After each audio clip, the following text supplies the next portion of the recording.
minute. Who are you? Who are you? You don't know? Don't tell me Negro. That's nothing.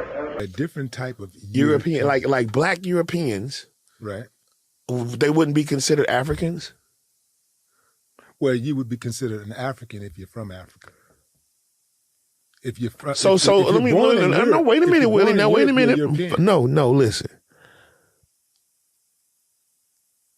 So here I'm considered an African American, correct? Yeah.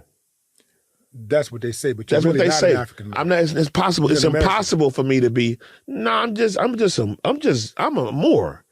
Like I'm different. Well, you're a Moor then. I'm a Moor. Like I'm different. Well, you're a Moor then. I'm a Moor. Like I'm different. Well, you're a Moor then. Who are you? You don't know? Don't tell me Negro. That's nothing. Your band. Why is your band called the Moors?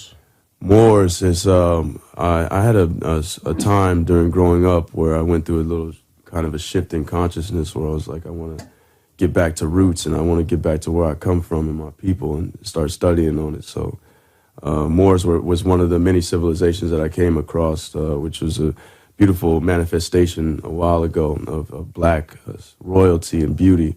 And so I wanted, if I was going to name my band anything, for it to have the spirit of ancient civilizations that were great. So Moors was the one I chose. You know, it's a lot of people don't know about the Moors when they, ruled Europe and built more universities and built, and educated that region of the world, right? A lot of people don't know that story. So it's very dope to see that. What were you before the white man named you a Negro? And where were you? And what did you have?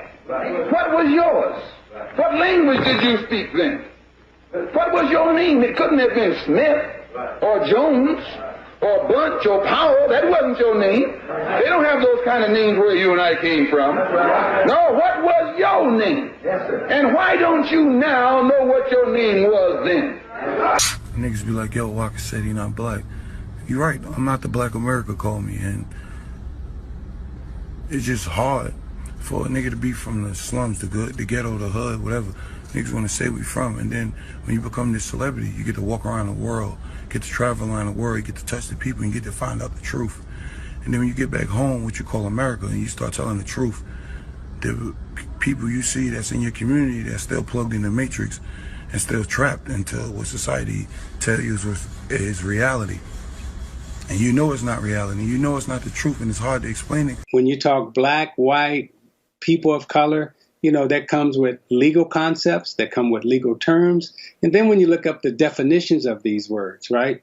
When you look up the definition of black, we want to change the definitions of words, but we can't. Language is what language is. But when you go to the dictionary and you look up the definition of black, the first thing that's in that box next to the word black, it says adjective. Now, we know that a noun is a person, place, or thing. An adjective, you are not a person.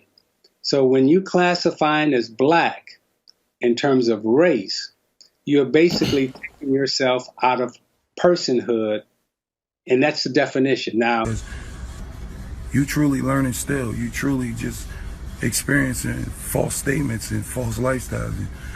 It's hard to explain. But just know, my nigga, like, I'm black. You know what I'm saying? But I ain't the black America side. Yeah. What do we call ourselves? What are we? Are we this? Are we that? The same is true is what happened to us as a people. I mean, did we come in the original years? I mean, there's evidence of Africans here that go back 100,000 years. There's evidence of a black woman in San Diego, California. Her bones dated 90 to 80,000 years ago. In this system, we've been classified as Negro, colored, black, Afro-American, African-American, some other. We've been called everything but American. we can't claim our nationality as Americans. And so therefore there's been this second class status when you say black as a race, so they have us talking race, okay, when there's really, race is a social construct, it really doesn't exist. So when we classify as black, that means that in this system, right, you are classifying as someone who doesn't have nationality or claim to the land, which they call birthrights. There's a lot of conversation right now around reparations and so on and so forth, but as I have been enlightened by Brother Jay Morrison, we can't get reparations because we haven't been officially classified as a nationality. African American is not a nationality. Black is not a nationality. So you can't give reparations to people who don't have an official nationality, a flag, a constitution, and you have a seat at the UN. You know what I'm saying? And also, so when people ask me about reparations, I'm like, well, that's kind of putting the cart before the horse. Now, when we talk about the social construct of race, scientifically, biologically, science has confirmed that there is no such thing as race. Okay? Now, there are racial classifications, just like in South Africa where they had apartheid. We are in a color-coded apartheid system that talks about us as black people, white people, yellow people, people of color. We have all been taken out of our nationalities, white folk included. You grew up with Irish, Italian, Greek, Polish. Now they all classify as white. We, Aboriginals, born here in America, your mama born here, your grandmama born here, your great, all them, everybody, we come from the land. But our nationality has been stripped and taken away from us. And we're put in these color-coded boxes. And we're governed, we're ruled under this colored apartheid system of black, white, red, yellow, blue, people of color.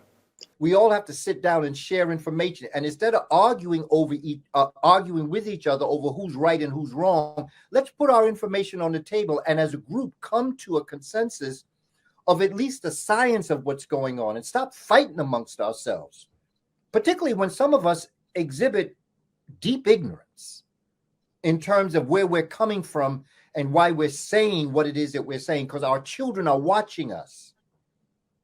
And we must conduct ourselves in a way that they respect us. But we must act respectfully to get respect from them. And I believe we have to have open conversations and respect and love each other enough to let everybody's information go out there and don't put somebody down because they may not think like you. Definitely. You know what I'm saying? So indeed. That I think that in answer to both of your questions, what I'm trying to do is show the roundabout way that we can begin to look at ourselves and to be able to respond to ourselves in ways that it makes sense. Because this ain't just about knowing this. This is dead history if you just want to know it. When you see what the Moors did in science and in education, that's what I want to do. I want to go back to those days. You talk about make America great again? I want to make America Moorish again. Drew Ali speaking about the Moorish history here in the United States of America. These things that were talked about were just reminders of who we were in the past and what our fight has been in this country. We did not want to be called Negro. We did not want to be called a color. Dr. Martin Luther King said he did not want to be judged by the color of his skin, but by the content of his character. The logic of the Moorish Science Temple as a movement. Drew Ali didn't pull this stuff out of his fez and make it up. There is a historical precedent for everything that he laid out. And as I, have said earlier, if we ever needed a time to embrace what is contained in our Moorish literature. This is it.